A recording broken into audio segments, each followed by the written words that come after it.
Olá, boa tarde. A exemplo de outras capitais, o domingo também foi de manifestações em Manaus em defesa da Lava Jato e também contra as alterações realizadas pela Câmara Federal na aprovação do projeto da Lei Anticorrupção. A manifestação pacífica se concentrou na Praça do Congresso. O ato nacional em Manaus se concentrou na Praça do Congresso, no centro da cidade. Com o rosto pintado e levando a bandeira do Brasil, as pessoas aproveitaram o domingo para pedir basta à corrupção no país. A família da Gleiciane foi uma que fez questão de participar da manifestação pacífica. Não podíamos ficar calados, né? Tínhamos que vir aqui dizer a nossa indignação diante de tanta sujeira, de tanta lama, de corrupção, de mentira, de injustiça. Então, nós, como representantes do nosso país, a gente tem que se manifestar. Protesto para defender a Operação Lava Jato e a aprovação do projeto das 10 medidas contra a corrupção proposto pelo Ministério Público Federal no Amazonas fez os membros do Ministério Público se vestirem de preto. O sistema ia ficar mais justo, mais rápido, mais eficiente e assim ele ia funcionar para aquele corrupto do alto escalão, tanto como funciona hoje para aqueles pequenos corruptos.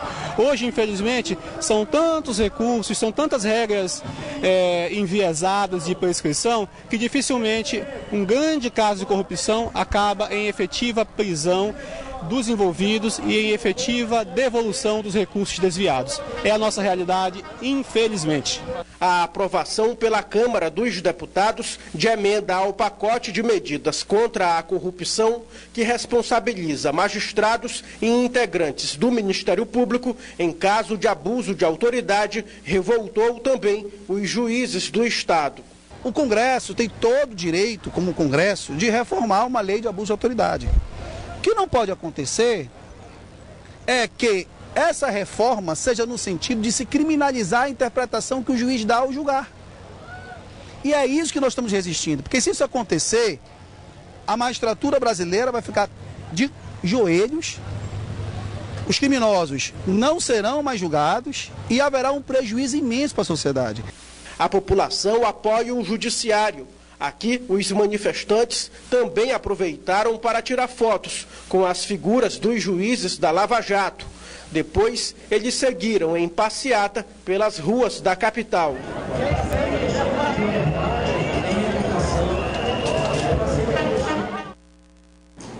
E a votação polêmica da última semana na Câmara Federal contou com 7 dos 8 deputados federais do Amazonas.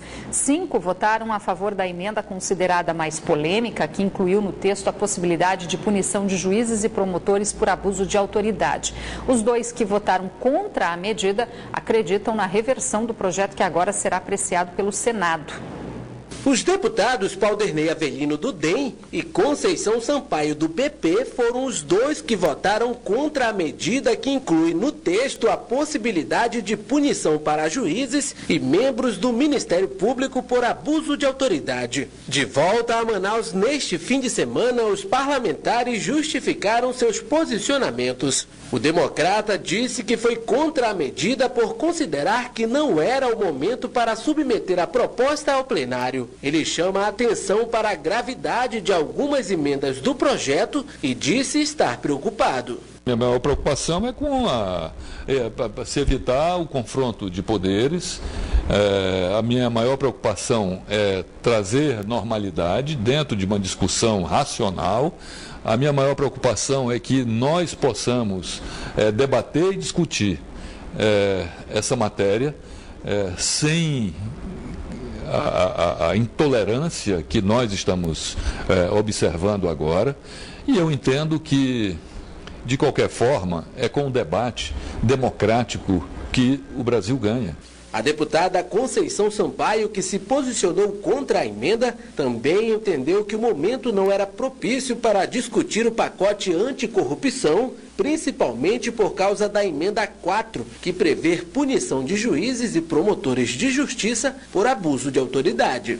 Eu entendo que se a gente for analisar hoje a Operação Lava Jato, mesmo com todas as leis atuais vigentes no país, nós já sabemos onde os nossos promotores e juízes conseguiram chegar.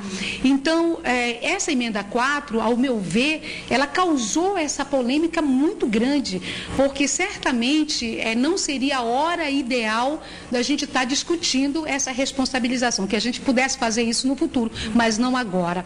Os dois parlamentares não acreditam no avanço das emendas no Congresso. A meu ver, o Senado pode sim consertar aquilo que foi feito, aquilo que foi retirado da Câmara dos Deputados ou aquilo que foi acrescentado a mais sem necessidade, o Senado poderá corrigir. Agora, eu entendo que o debate lá está sendo iniciado. Eu acho que a população brasileira, a própria pressão que a população brasileira está exercendo em cima desta emenda 4, que foi infelizmente aprovada pela Câmara, poderá mudar caminhos dentro do Senado. Nós tentamos contato com os 5 deputados que votaram a favor da emenda, mas nem todos retornaram para Manaus. Já o deputado Issa Abraão acabou desmarcando a entrevista, alegando outro compromisso e, por meio de nota, defendeu a Lava Jato e informou que o combate à corrupção vai ocorrer de forma constitucional e que os maus políticos, juízes e promotores devem responder da mesma forma que qualquer agente público em caso de desvios ou abuso nas suas funções. Na Assembleia Legislativa, hoje foi dia de audiência pública para debater a atuação de garimpeiros na calha do Rio Madeira, no sul do Amazonas. Desde 2013, as cooperativas e empresas de extração de minérios estão atuando de forma irregular, porque as licenças ambientais venceram e ainda não foram renovadas. É no leito do Madeira que estão grandes riquezas minerais. A extração de ouro no sul do Amazonas é a cobiça de mais de 10 mil garimpeiros que atuam entre os estados de Rondônia e do Amazonas, até o município de Borba. Tem um significado social muito importante, porque nós temos, por exemplo, na Calha do Madeira, muitas famílias, pessoas de ribeirinhos que estão atuando na atividade e conseguem digamos, aferir uma renda que é até um pouco acima do que as pessoas têm obtido nas atividades tradicionais extrativistas, então não é uma coisa a se considerar, mas nós temos também, no outro lado da balança, a considerar as questões ambientais. É justamente em razão das questões ambientais que uma audiência pública foi realizada hoje na Assembleia Legislativa. O representante da Cooperativa dos Garimpeiros da Amazônia diz que eles atuam através de uma liberação do Departamento Nacional de Produção Mineral. Dentro das normas determinadas pela Lei 7.805, que é o DNPM, que fiscaliza, está tudo ok. A garimpagem no Rio Madeira hoje está envolvendo 10 mil pessoas, diretamente. 2 órgãos são responsáveis pela legalização da exploração de minérios. O primeiro é o próprio DNPM, que afirmou durante a audiência que as licenças precisam ser renovadas. Documentação, após a análise, a entrada do processo em si no DNPM, sem o licenciamento ambiental, nós não teremos a outorga, principalmente o que vem ocorrendo em todo o estado do Amazonas.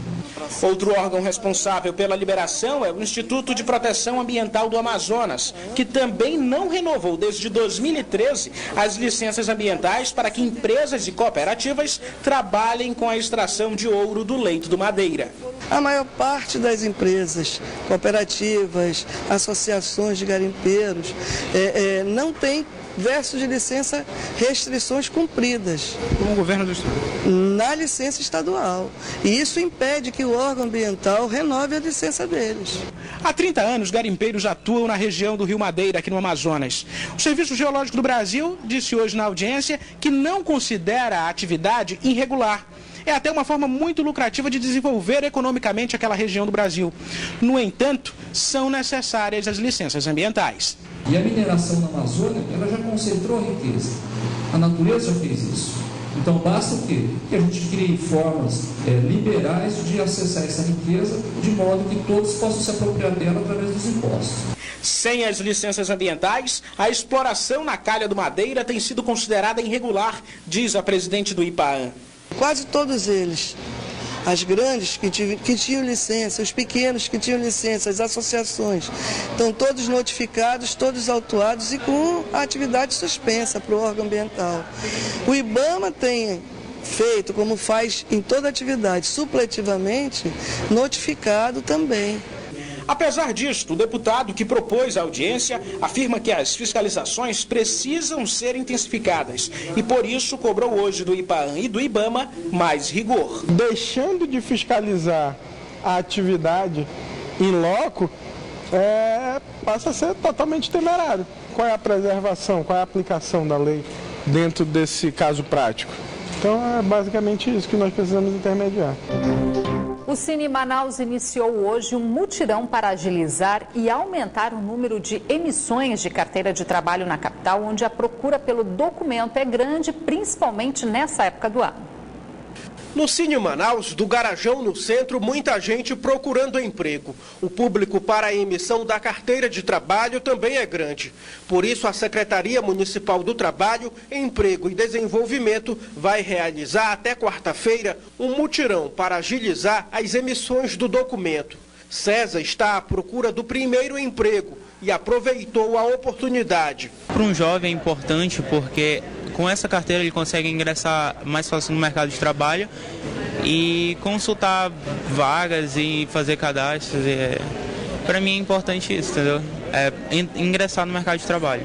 De acordo com a Centrade, a iniciativa é para atender o aumento gerado também com a suspensão do serviço este ano por diversas vezes durante a implantação do novo sistema do Ministério do Trabalho e Emprego. Esse novo sistema ele é mais seguro. O atendimento até quarta-feira é das 7 da manhã até 3 horas da tarde. O trabalhador chega, passa pela triagem, verifica a documentação se está toda correta. Se estiver correta, ele recebe a senha e aguarda aqui para emitir a carteira. O serviço é oferecido para a emissão tanto da primeira quanto da segunda via. A carteira não sai na hora, a carteira sai de 7 a 15 dias. A semana começou com tempo bastante nublado aqui na capital. Vamos então conferir a previsão para amanhã aqui em Manaus e também algumas cidades do interior. Em Manaus, a previsão é de tempo encoberto, com chuva fraca. As temperaturas variam entre 27 e 30 graus. Em Tabatinga, o tempo fica encoberto, mínima de 25 e máxima de 32 graus. Em Humaitá, a previsão é de muitas nuvens e as temperaturas variam entre 26 e 31 graus. Em Itacoatiara, o sol aparece entre nuvens e há possibilidade de chuva fraca. As temperaturas variam entre 27 e 33 graus. Torcedores de clubes locais e de alguns dos principais times brasileiros se reuniram no complexo turístico da Praia da Ponta Negra, em Manaus, neste domingo, para uma homenagem em memória dos integrantes da delegação da Chapecoense, que morreram de forma trágica no acidente aéreo na Colômbia. A homenagem na manhã desse domingo foi às margens do Rio Negro, um cenário até para reflexão. A frase aqui resumia o ato de solidariedade. A rivalidade foi deixada de lado e todos os clubes viraram a Chapecoense. Não tem distinção de camisa, de torcida, de time, não. Hoje todo mundo é chapecoense, todo mundo é verde. É um time de guerreiros. Eu não acompanhei muito a Chapecoense, eu comecei a acompanhá-los agora na Copa Sul-Americana, mas é um time que encantava todo mundo. A fumaça verde se espalhava ao mesmo tempo em que os torcedores discursavam em homenagem aos atletas. O maior desastre aéreo da história do futebol, que chocou o mundo, também comoveu a população do Amazonas. Muitos têm acompanhado tudo pela TV e pelas redes sociais, mas as demonstrações de carinho e homenagens do povo local começaram na última sexta-feira, com a passagem dos corpos das vítimas por Manaus.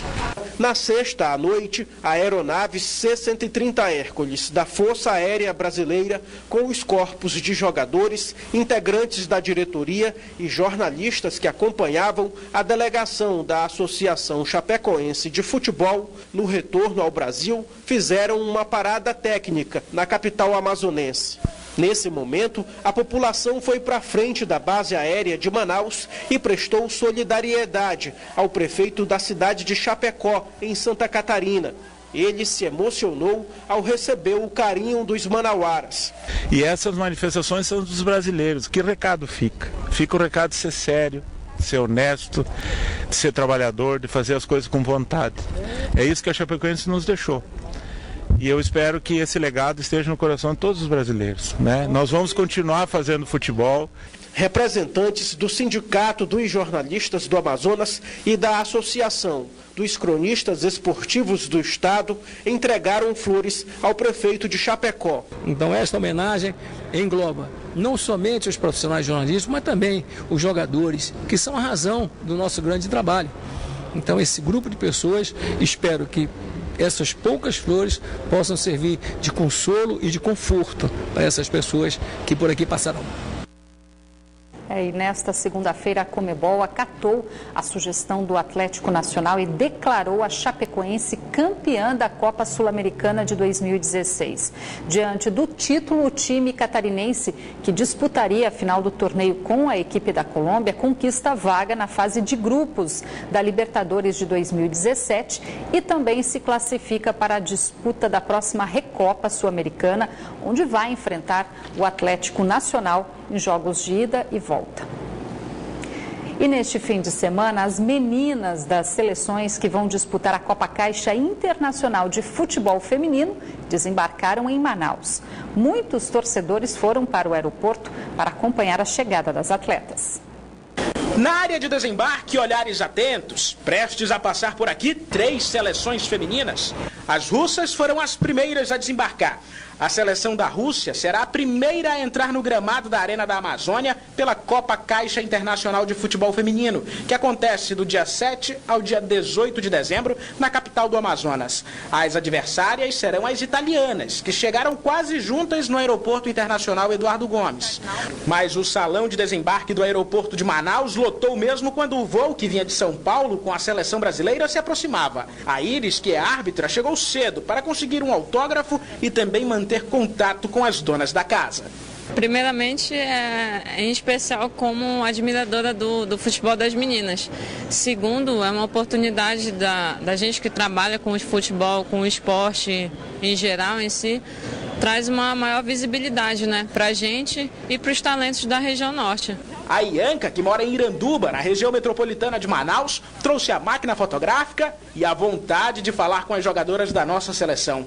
A design é tão ligada ao futebol que até tem um blog sobre o mundo feminino nos gramados. Fico muito feliz por tê-las aqui, né, e poder ver o jogo.